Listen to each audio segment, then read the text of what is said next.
Dieu compare la relation entre Jésus et son Église à un mariage. Par son sang, versé à la croix, il fait une alliance avec nous. Donc dès le départ, dans le plan idéal de Dieu, l'homme et la femme font une alliance de sang aussi. Le sang coule lors d'une défloration. Vous serez d'accord que la plupart d'entre nous sommes passés à côté de cet idéal. Mais ce n'est pas trop tard. L'abstinence a plusieurs objectifs.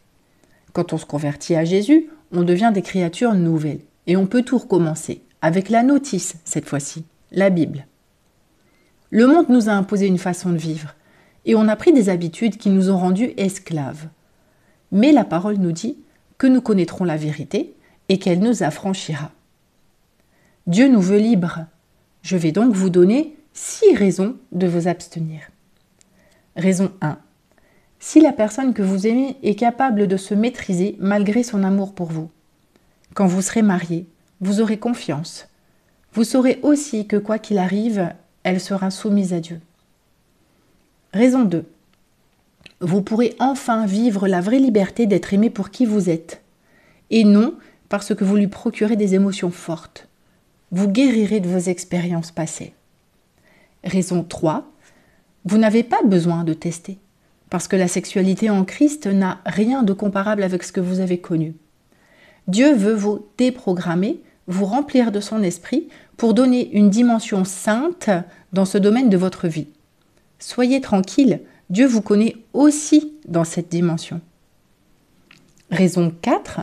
Si vous vous jetez à corps perdu dans ces pratiques, vous allez nourrir votre âme d'émotions fortes, prématurées. Ça va vous empêcher de garder la tête froide pour bien choisir votre conjoint.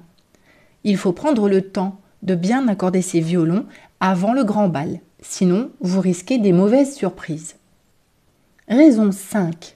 Si vous craquez, vous risquez de perdre votre communion avec Dieu. En plus, vous allez donner des droits au diable sur votre futur mariage. Si vous aimez vraiment Jésus, vous ne voulez pas attrister le Saint-Esprit. Si vous le faites, vous allez rapidement perdre votre joie et votre paix. Ce sont des fruits de l'esprit, ainsi que la patience, la foi et la maîtrise de soi, n'est-ce pas? C'est une grande bataille entre l'esprit et la chair. Et c'est le camp que vous nourrirez le plus qui vaincra. Raison 6, pour finir, en hébreu, péché se dit rata. Ça veut dire rater la cible. La cible de Dieu, c'est notre bonheur. Donc, si on ne lui fait pas confiance et qu'on ne prend pas en compte ses conseils pour notre joie et notre paix, nous ratons la cible. Je finirai par cette parole de Jésus qui dit « Ne t'ai-je pas dit que si tu crois, tu verras la gloire de Dieu ?»